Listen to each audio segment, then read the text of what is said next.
आज हम बात करते हैं जैन धर्म की शिक्षाओं के बारे में कि जैन धर्म की क्या क्या शिक्षाएं थी। तो गाइस सबसे पहला आता है त्रिरत्न। त्रिरत्न यानी कि तीन रत्न।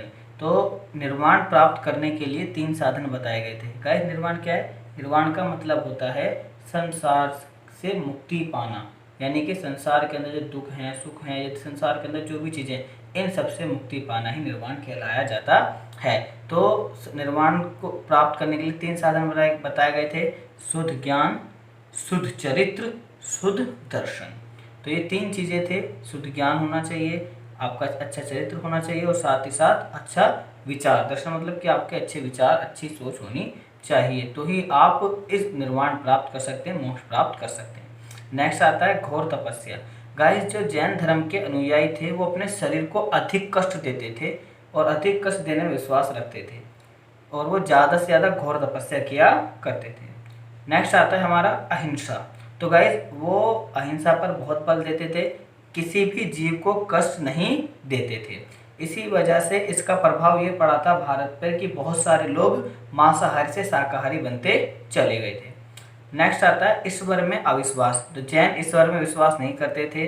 वेदों में विश्वास, जैन वेदों में विश्वास नहीं करते थे। इसके अलावा जाति पात में भी विश्वास नहीं रखते थे। जाति पात कैसे?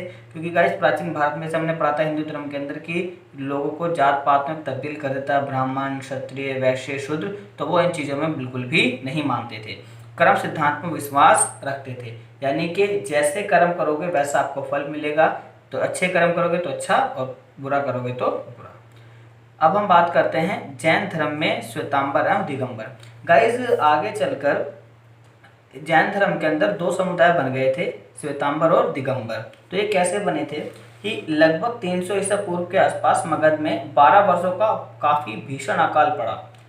अब भीषण अकाल पड़ा तो इसमें जो कुछ शिष्य थे वो दक्षिण की तरफ चले गए थे, और जो कुछ थे वो वहीं पर रह गए थे। तो जो दक्षिण की तरफ चले गए थे वो जब वापस आए तो उनमें और जो लोग वहाँ पर रह रहे थे उनमें दोनों में मतभेद उत्पन्न होता चला गया था। यानी कि जो लोग दक्षिण की तरफ चले गए थे वो थे दिगंबर, और जो वहीं पर रह रहे थे वो थे श्वेतांबर। तो इन दोनों की चीज़ों में तब्दीलियां आती चली गई थी। जैसे श्वेतांबर जो थे वो सफ़ेद वस्त्र पहनते थे और दिगंबर नंगे रहते थे। श्वेतांबर पार्श्वनाथ के अनुयायी थे और दिगंबर महावीर के कट्टर अनुयायी थे। श्वेतांबर कठोर नियमों का पालन नहीं करते थे और दिगंबर कठोर नियमों का पालन करते थे। वे बड़े जो श्वेतांबर थे वो बड़े उदार और सुधारवादी नियमों के थे, लेकिन जो जैन धर्म के थे वो कट्टर अनुयायी थे। तो ये हमने पढ़ा जैन धर्म की शिक्षाएं। जैन धर्म में जो नए समुदाय बन गए थे श्वेतांबर और दिगंबर।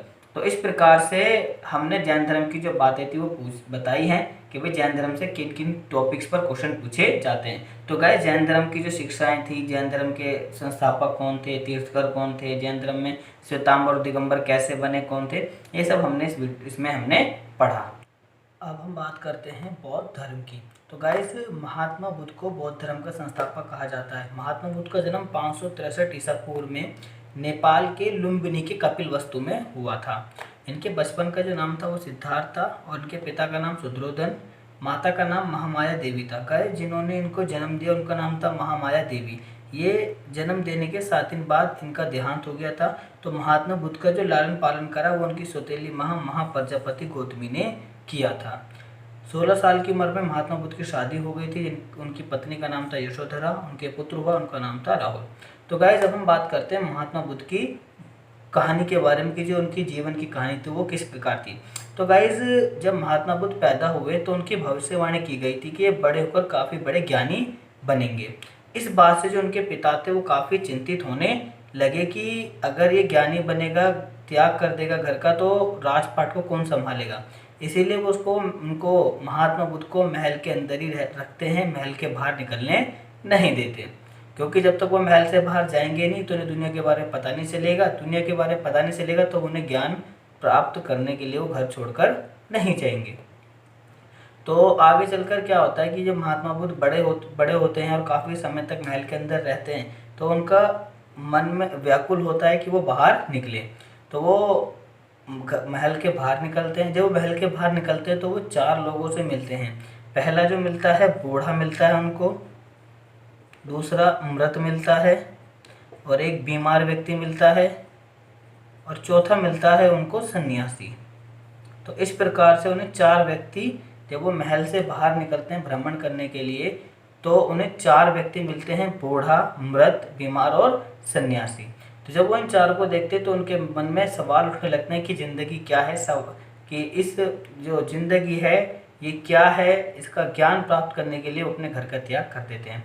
29 साल की उम्र में वो अपने घर का त्याग कर देते हैं, और कठोर तपस्या के बाद 35 साल की उम्र में, यानी कि 6 साल बाद उनको ज्ञान प्राप्त होता है।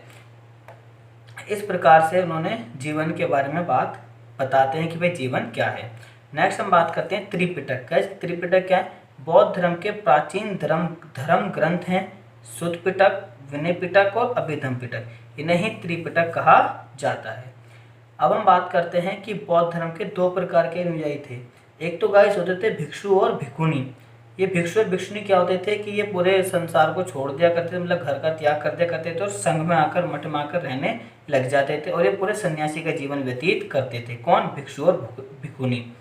भिक्षु जो होते थे वो मेल होते, यानी पुरुष होते थे। भिक्षुणी होती थी जो औरतें होती थी, फीमेल होती थी। इसके अलावा उपासक और उपासिका होती थी। गाइस ये लोग वो होते थे जो बौद्ध धर्म के मानने वाले होते थे, लेकिन ये गृहस्थ जीवन जीते थे। भिक्षु और भिक्षुओं की तरह सन्यासी जीवन नहीं जीते थे। उपासक और जो उपासिका होती थी वो गृहस्थ जीवन जीते थे, इनका अपना घर होता था, बच्चे होते थे, और ये उनके साथ जीवन व्यतीत करते थे। तो बुद्ध के 2 प्रकार के अनुयायी होते थे।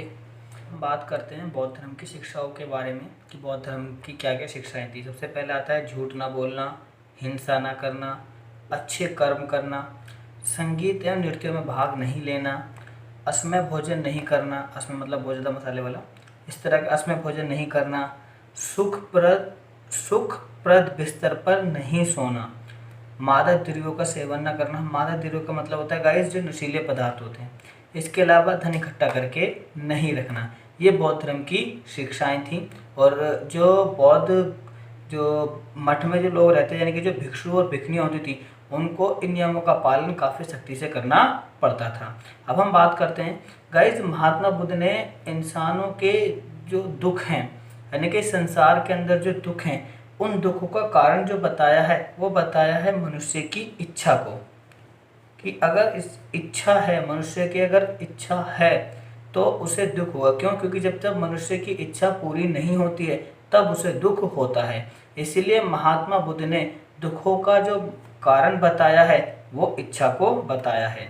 तो महात्मा बुद्ध ने इसका रास्ता ही बताया कि भाई हाँ, हम कुछ नियमों को मानकर, कुछ तरीकों को अपनाकर अपनी ज़िंदगी में हम इस संसार के दुखों से मुक्ति पा सकते हैं। इसके लिए बौद्ध धर्म ने अष्टांगिक मार्ग बताए। महात्मा बुद्ध ने 8 रास्ते बताए हैं कि इन रास्तों पर चलकर आप संसार के दुखों से मुक्ति पा सकते हो। इसमें सबसे पहला आता है सम्यक दृष्टि, यानी कि सत्य विचार, सम्यक संकल्प, यानी कि सत्य रहन सहना।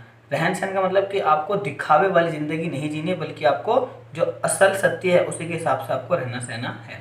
सम्यक वाणी, यानी कि सत्य वचन बोलने चाहिए। सम्यक कर्म, सत्य कर्म यानी कि अच्छे कर्म। सम्यक आजीव, यानी कि सत्य विश्वास होना चाहिए आपके अंदर। उसके अलावा सम्यक व्यायाम, यानी कि आप सत्य प्रयत्न करें। अगर आप किसी काम का प्रयत्न कर रहे हैं तो अच्छे से प्रयत्न करें। उसके अलावा अगर हम बात करते हैं सम्यक समाधि, सम्यक समाधि यानी कि सत्य का ध्यान लगाना। देखो भाई 2 है। सत्यक समाधि का मतलब है कि आप जब समाधि में जाएं, यानी कि आप अपना जब ध्यान लगाएं तो इस प्रकार से ध्यान लगाएं कि आप इस संसार की मोह माया को छोड़ दें और ध्यान पूरी तरीके से ध्यान लगाएं। ऐसे ही एक और आता है 8वां सम्यक स्मृति।